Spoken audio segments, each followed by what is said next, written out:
नमस्ते दोस्तों, एआई सीख लो में एक बार फिर से स्वागत है। कल हमने बात की थी कि एआई हमारे फोन से लेके किचन तक मतलब हर जगह मौजूद है। पर क्या कभी ये सोचा है कि जो एआई हम रोज इस्तेमाल करते हैं वो सब एक जैसा नहीं है?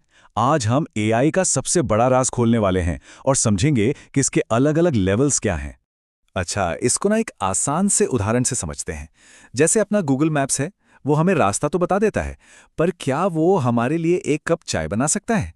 या फिर चैट जीपीटी जो इतनी कमाल की कविताएं लिखता है, क्या वो गाड़ी चला सकता है? नहीं है ना। देखिए, दोनों ही एआई हैं, लेकिन दोनों के काम एकदम अलग-अलग हैं, एकदम सीमित। और यहीं से असली मजेदार सवाल शुरू होता है। क्या ये एक दूसरे का काम कर सकते हैं? इसी सवाल का जवाब हमें एआई के अलग-अलग प्रकारों के बारे में बताता है। तो चलिए फिर देर किस बात की, एक-एक करके इन लेवल्स को समझते हैं। तो सबसे पहले बात करते हैं लेवल 1 की, यानी नैरो एआई। वैसे इसे वीक एआई भी कहते हैं, पर इसके नाम पर मत जाइएगा, ये कमजोर तो बिल्कुल भी नहीं है। ये तो बस एक काम का मास्टर है। तो नैरो एआई को सिर्फ एक खास काम के लिए ही बनाया और ट्रेन किया जाता है। उसे उसी काम से जुड़ा हुआ ढेर सारा डेटा दिया जाता है और इसीलिए वो अपने उस तय दायरे के बाहर कुछ भी नहीं कर सकता। सच तो ये है कि आज हम जिस भी एआई का इस्तेमाल करते हैं वो सब का सब नैरो एआई ही है। इसको समझने के लिए सोचिए, एक ऐसा दर्जी है जो दुनिया के सबसे बेहतरीन कपड़े सिलता है, लेकिन अगर कोई उससे कहे कि एक कप चाय बना दो, तो वो नहीं बना पाएगा। बस नैरो एआई भी बिल्कुल इसी दर्जी की तरह है, अपने काम में माहिर, बाकी सब में अनाड़ी। चलिए कुछ और उदाहरण देखते हैं फटाफट। जैसे कि सिरी या अलेक्सा, इनका एक ही काम है, हमारी आवाज को पहचानना और हमारे कमांड्स को मानना। या फिर नेटफ्लिक्स का रिकमेंडेशन सिस्टम, उसका भी सिर्फ एक ही काम है, हमारी पसंद के हिसाब से हमें फिल्में या शोज सजेस्ट करना। और यहां तक कि अल्फागो, जिसने गो जैसा दुनिया का सबसे मुश्किल गेम जीत लिया, वो भी सिर्फ और सिर्फ गेम ही खेल सकता है।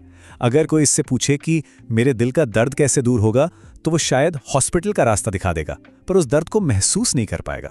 चलिए अब चलते हैं अगले लेवल पर। लेवल 2 है जनरल एआई। इसे स्ट्रॉन्ग एआई भी कहते हैं और ये सच में साइंस फिक्शन वाला एआई है। कह सकते हैं कि ये इंसानी दिमाग की एक कॉपी है। आर्टिफिशियल जनरल इंटेलिजेंस यानी एजीआई एक ऐसा एआई होगा जिसमें किसी भी समस्या को समझने, सीखने और उसे हल करने की वैसी ही क्षमता होगी जैसी हम इंसानों में होती है।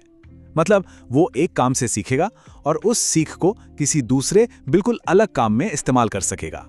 इसका मतलब यह है कि एक एजीआई तर्क कर सकता है, मुश्किल से मुश्किल समस्याओं को सुलझा सकता है, भविष्य के लिए प्लानिंग कर सकता है, यहां तक कि भावनाओं को भी समझ सकता है। और सबसे जरूरी बात, वो अपनी गलतियों से सीखकर खुद को बेहतर बना सकता है, बिल्कुल आयरन मैन के जारविस की तरह। तो अब सबसे बड़ा सवाल ये उठता है कि क्या इस तरह का जनरल एआई आज हमारे बीच मौजूद है? और इसका जवाब एकदम सीधा और साफ है, नहीं।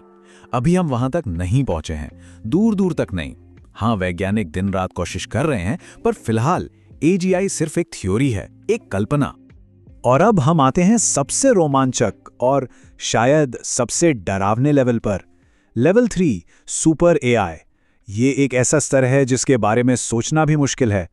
आर्टिफिशियल सुपर इंटेलिजेंस यानी एएसआई एक ऐसा काल्पनिक एआई है जो सिर्फ इंसानी दिमाग की नकल नहीं करेगा, बल्कि उसे हर मामले में करोड़ों अरबों गुना पीछे छोड़ देगा।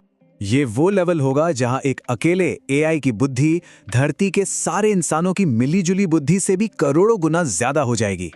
और ये वो वक्त होगा जब एआई खुद को अपग्रेड करना शुरू कर देगा। स्टीफन हॉकिंग और एलन मस्क जैसे कई बड़े लोगों ने इसके खतरों को लेकर चेतावनी भी दी थी। तो इन सब बातों के बाद चलिए वापस आज की हकीकत में लौटते हैं और देखते हैं कि हम आज एआई की इस यात्रा में आखिर खड़े कहां हैं। तो सार ये है कि हम अभी नैरो एआई के दौर में जी रहे हैं। ये टूल्स बहुत ताकतवर हैं, पर ये अभी भी हमारे कंट्रोल में हैं। क्यों?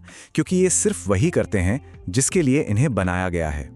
जनरल एआई अभी हकीकत नहीं है और सुपर एआई वो तो अभी विज्ञान की कहानियों की बात है जो शायद सैकड़ों साल दूर है। लेकिन यहाँ एक छोटा सा ट्विस्ट है। अगर आज का एआई सिर्फ एक ही काम कर सकता है, तो फिर सवाल यह है कि वो आने वाले कल के बारे में कैसे बता देता है, गलतियां कैसे पकड़ लेता है? इसका सारा जवाब छिपा है डेटा की ताकत में, और इसी के बारे में हम बात करेंगे अपनी अगली कड़ी में।